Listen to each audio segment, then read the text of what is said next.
Hello everyone, स्वागत है आप सभी का होम साइंस वर्ल्ड में। आज की क्लास में हम लोग फिजियोलॉजी पढ़ने वाले हैं और फिजियोलॉजी में हम पढ़ेंगे उत्सर्जित तंत्र के बारे में, यानी कि एक्सक्रीटरी सिस्टम क्या होता है। ये आपका पीजीटी के सिलेबस में भी पूछा गया है, यहाँ से क्वेश्चन भी आपके बनते हैं। ये जो आपकी पीजीटी फिजियोलॉजी की क्लासेस हैं, ये मैं सीक्वेंस से ही आपको करा रही हूँ जैसा आपके सिलेबस में पूछा गया है। तो यहाँ तक तो आपका हो गया था, तो अभी बारी है उत्सर्जित तंत्र यानी एक्सक्रीटरी सिस्टम के बारे में आज हम लोग जानेंगे। तो देख लेते हैं, क्योंकि यहाँ से आपके क्वेश्चन भी बनते हैं। यूरिन के बारे में पूछ लिया जाता है, यूरिनरी सिस्टम के बारे में, यूरिन का कैसे निर्माण होता है। तो यहाँ से काफ़ी सारे क्वेश्चन आपके बनते हैं। तो देख लेते हैं इसको। उत्सर्जित अंग यानी कि एक्सक्रीटरी ऑर्गन। अब ऐसा नहीं है, एक्सक्रीटरी ऑर्गन में यदि हम बात करें मुख्य रूप से किडनी ही होती हैं, लेकिन साथ साथ जैसे हमारे फेफड़े हो गए, नाल है, यकृत है, त्वचा है, यहाँ से भी कुछ ना कुछ उत्सर्जित होता रहता है और ये भी उत्सर्जन में सहायता करते हैं। ठीक है। और मुख्य रूप से यदि बात की जाए तो मुख्य रूप से जो किडनी है, वृक्क है, यही क्या है, उत्सर्जित अंग होते हैं। फेफड़े क्या उत्सर्जित करते हैं भाई? फेफड़ों से CO2 का उत्सर्जन होता है। जो ऑक्सीजन हम लेते हैं, ऑक्सीजन से क्या होगा, एनर्जी का निर्माण होगा। ठीक है। एनर्जी की ज़रूरत होती है हमारी बॉडी को और ऑक्सीजन की सहायता से एनर्जी बनती है और CO2 जो होती है वो बाहर निकलती है। तो कुछ ना कुछ उत्सर्जित हमारे फेफड़े कर रहे हैं। वहीं यकृत है, जैसे यूरिया का निर्माण होता है। त्वचा है, जैसे कि पसीना निकलता है। तो ये सब भी उत्सर्जन में सहायता करते हैं। कोशिकाओं में उपापचय के फलस्वरूप बनने वाली निरर्थक तथा हानिकारक पदार्थ को शरीर से बाहर वातावरण में विसर्जित किया जाता है। तो ये हमने बात की उत्सर्जित अंग के बारे में। आज जो हम पढ़ने वाले हैं उसमें हम जानेंगे किडनी और यूरिनरी सिस्टम। पूरा उसमें हम देखेंगे किस तरीके से यूरिनरी सिस्टम होता है। तो ये जो आप पिक्चर देख रहे हैं, ये पूरा क्या है, यूरिनरी सिस्टम होता है। अब ये जो यूरिनरी सिस्टम है, जिसे हम मूत्रीय तंत्र बोलते हैं, ये शरीर का उत्सर्जित तंत्र है। ये यहाँ तक तो आपको समझ में आ गया। अब इसको और क्या बोलते हैं, इसको रीनल तंत्र भी बोला जाता है। ठीक है। क्या बोला जाता है इसे? रीनल तंत्र भी बोला जाता है। इसी के साथ साथ इसका जो मुख्य कार्य होता है, जो यूरिनरी सिस्टम है, इसका मुख्य कार्य है शरीर में जल एवं इलेक्ट्रोलाइट संतुलन बनाए रखना। इसका महत्वपूर्ण कार्य होता है। साथ ही साथ जो हमारी किडनी है, किडनी के द्वारा जो बनाए हुए मूत्र में उपापचय अपशिष्ट पदार्थ, जिसे नाइट्रोजीनियस कंपोनेंट और यूरिया हो गया, आयन हो गया आदि, ये सम्मिलित होते हैं।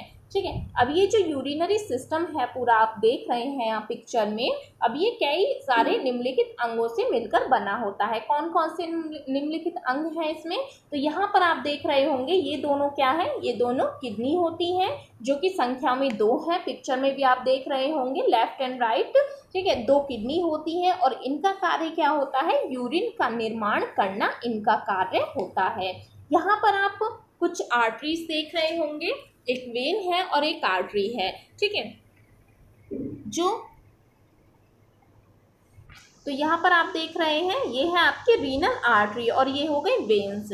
ठीक है। यहाँ पर ये दोनों किडनियाँ हो गई और ये जो आपका है, ये है यूरेटर। ठीक है। यूरेटर का कार्य क्या होता है, ये जो नलिकाकार संरचना है, इसका कार्य होता है किडनी से, जो आपके वृक्क हैं, किडनी से जो यूरिन है वहाँ तक यूरिन को पहुँचाना। कहाँ तक? यूरिनरी ब्लैडर तक। ये जो आपका है, ये है यूरिनरी ब्लैडर। यहाँ पे क्या होता है, यूरिन का स्टोरेज यहाँ पर होता है। फिर यूरिन का यहाँ पर क्या होगा, संग्रहण होगा। और यूरिथ्रा, ये जो आप देख रहे हैं, ये है यूरिथ्रा और यूरिथ्रा में से शरीर से जो यूरिन होगा वो बाहर की तरफ निष्कासित हो जाएगा। ठीक है। ये हमने जाना यूरिनरी सिस्टम के बारे में। आगे बात करते हैं। ये यहाँ पर मैंने लिख दिया है, आप लोग देख लीजिएगा, वही सब है। यूरेटर क्या है, ब्लैडर क्या है, यूरिथ्रा क्या है। फिर आगे बात करते हैं हम किडनी के बारे में।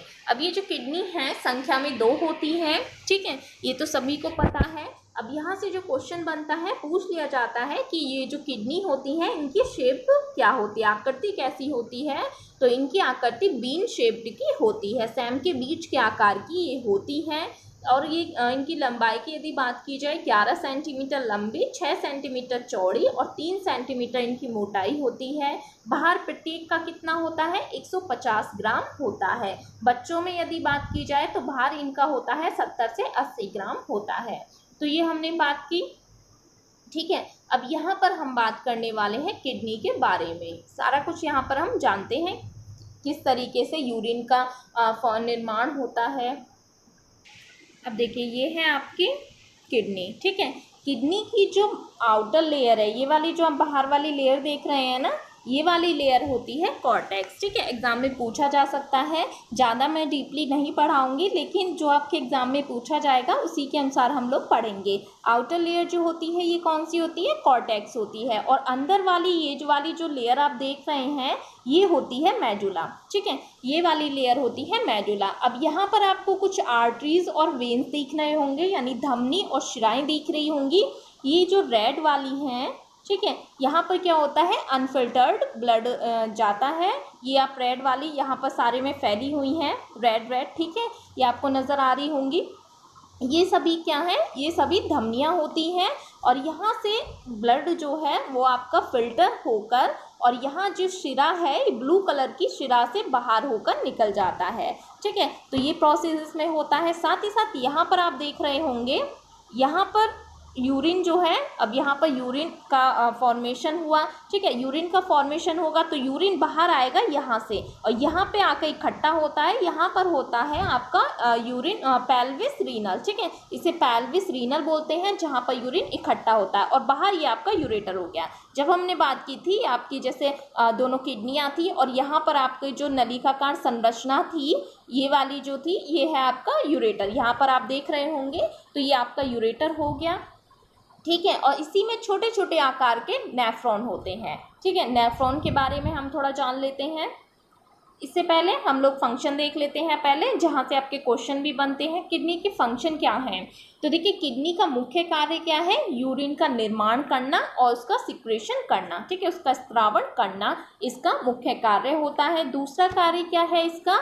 शरीर में जल तथा खनिज लवण यानी वाटर एंड इलेक्ट्रोलाइट्स का संतुलन बनाए रखना। क्वेश्चन पूछे जाते हैं फंक्शन से, आपको ध्यान में रखने हैं। यह रेनिन एंजाइम का उत्पादन करते हैं जिससे रक्तचाप को नियंत्रित किया जाता है, ठीक है। और क्या कार्य करती है किडनी? रेनिन एंजाइम का उत्पादन करती हैं जिससे कि जो ब्लड प्रेशर है उसको कंट्रोल किया जाता है। आगे बात करते हैं, इनके द्वारा इरिथ्रोपोइटिन हार्मोन का स्त्रावण होता है जो कि क्या करता है? लाल रक्त यानी रेड ब्लड सेल्स के निर्माण का नियंत्रण करता है। ये क्वेश्चन आपसे पूछा जा चुका है इरिथ्रोपोइटिन हार्मोन का, ठीक है, आपके एग्जाम में पूछा गया था, तो यहाँ पर आप देख लीजिएगा इसको भी, क्योंकि क्वेश्चन रिपीट भी बहुत होते हैं। और कार्य क्या करती है किडनी? शरीर में अम्ल क्षार का संतुलन को नियंत्रित करती है। ऑस्मोसिस का नियमन होता है। मेटाबॉलिज्म के अंतिम उत्पादों का उत्सर्जन करते हैं, ठीक है, क्योंकि इसे उत्सर्जित अंग भी कहा जाता है। तो ये हमने इसके फंक्शंस के बारे में जाना, अच्छे से इनको पढ़ लीजिएगा, क्वेश्चन बनते हैं यहाँ से। आगे बात करते हैं हम लोग, अभी हमने बात की थी नेफ्रॉन की, हमने यहाँ पर बात की थी, इसमें छोटे छोटे नेफ्रॉन होते हैं जो कि कार्य क्या करते हैं? फिल्टर का कार्य करते हैं। मान लीजिए ये आपकी रीनल है, अब यहाँ पर छोटे छोटे बहुत सारे फिल्टर लगे होते हैं, उन्हें क्या कहते हैं? हम उन्हें नेफ्रॉन कहते हैं, ठीक है। उन्हीं के बारे में हम लोग बात करेंगे। तो इनकी जो सूक्ष्म संरचना है किडनी की, लगभग 1 मिलियन यानी 10 लाख क्रियात्मक इकाई नेफ्रॉन तथा संग्रहण नलिका से मिलकर बने होते हैं। तो ये है आपका एक नेफ्रॉन, ठीक है। अभी जो हमने बात की थी, जो हमारी किडनी है उसमें छोटे छोटे फिल्टर लगे होते हैं, उन्हें हम क्या कहते हैं? नेफ्रॉन कहते हैं। और यही नेफ्रॉन क्या है? फंक्शनल यूनिट होती है। क्वेश्चन आपसे पूछा जाता है कौन सी क्रियात्मक इकाई होती है? नेफ्रॉन होते हैं, ठीक है। नेफ्रॉन है और संरचनात्मक सूक्ष्म इकाई होती है और इसे हम केवल सूक्ष्मदर्शी की सहायता से ही देख सकते हैं। बहुत छोटे छोटे ये होते हैं। ये क्या है आपका? यहाँ पर आप देख रहे हैं, ये है आपका नेफ्रॉन, ठीक है। ये एक नेफ्रॉन की बात हम यहाँ पर कर रहे हैं, इसी से हम थोड़ा समझेंगे। ये आपका नेफ्रॉन हो गया और ये क्या है? आपकी आर्टरी हो गई और ये वेन्स हो गई, ठीक है। यहीं से तो ब्लड जो फिल्टर होकर निकलता है वेन्स से, ठीक है, यहाँ से ब्लड इसमें जाता है। अब यहाँ पर आप छोटे छोटे कैपिलरीज देख रहे होंगे रेड कलर की, उतना डिटेल में ऐसे नहीं पूछा जाएगा, लेकिन आप थोड़ा समझ लीजिए क्योंकि क्वेश्चन पूछ लेते हैं। यहाँ पर जो रेड रेड कलर की कैपिलरीज हैं, इन्हें हम क्या बोलते हैं, इन्हें हम बोलते हैं ग्लोमेरुलस। ठीक है, ग्लोमेरुलस इन्हें बोलते हैं, गुच्छे के आकार की छोटी छोटी ब्लड की जो कैपिलरीज हैं, और ये क्या कार्य करती हैं, जब ब्लड नेफ्रॉन में जाता है, अंदर छोटे छोटे कैपिलरीज में होकर यहाँ से ब्लड निकलता है। यहाँ पर आप एक और आकृति देख रहे होंगे, ये वाली जो है ये क्या है, बॉमेन संपुट है। ठीक है, ये भी आपसे क्वेश्चन पूछा जा चुका है कि एक प्याले नुमा संरचना होती है, तो किसकी होती है, बॉमेन संपुट की होती है। बॉमेन संपुट की आकृति आपसे पूछी गई है, तो ये प्याले नुमा संरचना होती है। यहाँ पर आप देख रहे होंगे ये इस टाइप की जो बनी हुई है, इस टाइप की।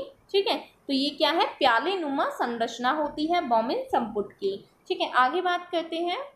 तो ये आपको समझ आ गया होगा, ज़्यादा यहाँ से डिटेल में नहीं, बस नेफ्रॉन आपसे पूछ लिए जाएंगे। नेफ्रॉन क्या है, जो फिल्टर का कार्य, मैंने बात की, छोटे छोटे फिल्टर होते हैं जिन्हें हम नेफ्रॉन कहते हैं, और ये क्या करते हैं, ब्लड को फिल्टर करने का कार्य करते हैं। इसी में बॉमेन संपुट होता है, बॉमेन संपुट जिसकी प्यालेनुमा संरचना होती है। आगे बात करते हैं यूरिन फॉर्मेशन की। अब ये जो यूरिन फॉर्मेशन है ये 3 चरणों में होता है, 3 स्टेप इसके होते हैं। कौन कौन से, जिस एक होता है सरल निष्पंदन, जिसे हम सिंपल फिल्ट्रेशन और ग्लोमेरुलर फिल्ट्रेशन बोलते हैं। अभी हमने बात की थी, जो ब्लड जो है छोटी छोटी कैपिलरीज से नेफ्रॉन में जाता है, वही क्या है, गुच्छ बना होता है ग्लोमेरुलस का, वहाँ से क्या होता है, फिल्टर होता है। दूसरी होती है ट्यूबुलर सेलेक्टिव रीएब्जॉर्प्शन।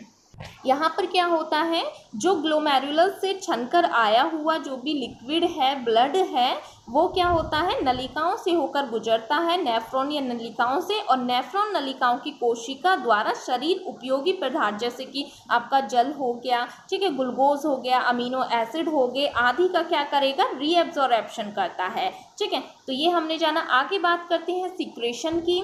सिक्रेशन के बारे में जानते हैं। जो भी मानव शरीर के अपशिष्ट पदार्थ होते हैं, जैसे कि जो भी ड्रग्स हो गए, ब्लड हो गए, तो ये ग्लोमेरुलन में कुछ समय के लिए रहने के कारण उससे छनकर रक्त को साफ नहीं हो पाते हैं। तो इसलिए क्या होता है, जो ब्लड है वो क्या होगा, ऐसे जो पदार्थ होते हैं वो कन्वोल्यूटेड ट्यूबुलस से स्रावित होकर साफ हो जाते हैं, और जो यूरिन है उस शरीर के द्वारा उत्सर्जित होने लगता है, यानी सिक्रेशन होने लगता है। यहाँ से आपको ज़्यादा डिटेल में पूछेगा नहीं, बस थोड़ा समझ लीजिए। यहाँ पर क्या हुआ, इनकी सहायता से जो ग्लोमेरुलर यहाँ पर फिल्टर के रूप में कार्य करते हैं, ब्लड का फिल्टर हुआ। ठीक है, अब यहाँ पर एक क्वेश्चन आपसे पूछा जा सकता है कि जो दोनों किडनी होती हैं, इनके द्वारा प्रत्येक मिनट में छनने वाले जो द्रव की मात्रा होती है वो कहलाता है ग्लोमेरुलर फिल्ट्रेशन रेट। अब ये आपको पता होना चाहिए, ये कितना होता है, तो देखिए प्रत्येक मिनट में जो छनने वाली द्रव की मात्रा होती है वो क्या कहलाएगा, GFR कहलाता है। और एक वयस्क व्यक्ति में इसका जो GFR का जो रेट होता है वो कितना होता है, 125 ml पर मिनट या 180 लीटर पर डे होता है। ये आपको ध्यान में रखना है क्योंकि क्वेश्चन पूछे जाने की संभावना है, ऐसे टेक्निकल क्वेश्चन पूछ लिए जाते हैं। ठीक है, अधिकांश 99% छनित द्रव पुनः अवशोषित हो जाता है, केवल 1 से 1.5 द्रव मूत्र में परिवर्तित हो जाता है। संपूर्ण दिन में 1 से 1.5 लीटर मूत्र का निर्माण उत्सर्जन सामान्यतः होता है। ठीक है, आगे बात करते हैं नली के चयनात्मक पुनर्वशोषण की। जैसे कि मैंने बात की कि जो छनकर आया हुआ द्रव होता है, जो ग्लोमेरुलर फिल्ट्रेट नेफ्रॉन या नलिकाओं से होकर गुजरता है, उसमें क्या होता है, जैसे ग्लूकोज हो गया, वाटर हो गया, अमीनो एसिड हो गए, ये क्या होंगे, पुनः अवशोषित हो जाएंगे। ठीक है, सिक्रेशन हो गया यूरिन का, किस तरीके से सिक्रेशन होता है। अब यूरिन का कंपोजिशन हम जान लेते हैं, ये कैसा होता है, मूत्र हल्के पीले रंग का जलीय तरल होता है। पीला रंग इसका क्यों होता है, पीला इसका रंग होता है यूरोक्रोम के कारण। ठीक है, ये आप ध्यान में रखिएगा। अब इसका जो कंपोजिशन है, संगठन है यूरिन का, इसमें क्या क्या होता है, तो 95% इसमें जल होगा, 2.7% इसमें यूरिया होता है, 2% इसमें लवण होते हैं, 0.3% इसमें यूरिक अम्ल पाए जाते हैं। तो ये सभी इसका संगठन हो गया यूरिन का। रंग कैसा होता है, पीला होता है। और पीला रंग क्यों होता है, यूरोक्रोम पिगमेंट के कारण इसका पीला रंग होता है। एक क्वेश्चन और आपका यहाँ पे पूछा गया था, इसकी स्पेसिफिक ग्रेविटी पूछी गई थी। ठीक है, इसका जो विशिष्ट घनत्व होता है यूरिन का वो कितना होता है, 1.020 से 1.030 पाई जाती है इसकी स्पेसिफिक ग्रेविटी। तो ये भी आपको ध्यान में रखना है। आगे बात करते हैं। तो ये हो गया आपका, ठीक है, स्पेसिफिक ग्रेविटी हो गई। इसका जो पीएच होता है कितना होता है, 6 होता है। ठीक है, यूरिन का पीएच कितना होता है, 6 होता है, यानी एसिडिक होता है। यह वयस्क व्यक्ति प्रतिदिन 1 से 1.5 लीटर मूत्र का निष्कासन करता है। क्वेश्चन ऐसे बनते हैं तो आपको पता होना चाहिए। सिंपल सिंपल से क्वेश्चन आप देख लीजिएगा ये वाले। ठीक है, अब ये तो हमने बात कर ली थी किडनीज की। फिर आई थी आपके यूरेटर्स जहाँ पर यूरिन आ रहा है नलिकाओं के द्वारा, और ये इनका क्या कार्य है, यूरिन को ब्लेडर तक पहुँचाना, जहाँ पर यूरिन इकट्ठा यानी स्टोरेज होता है।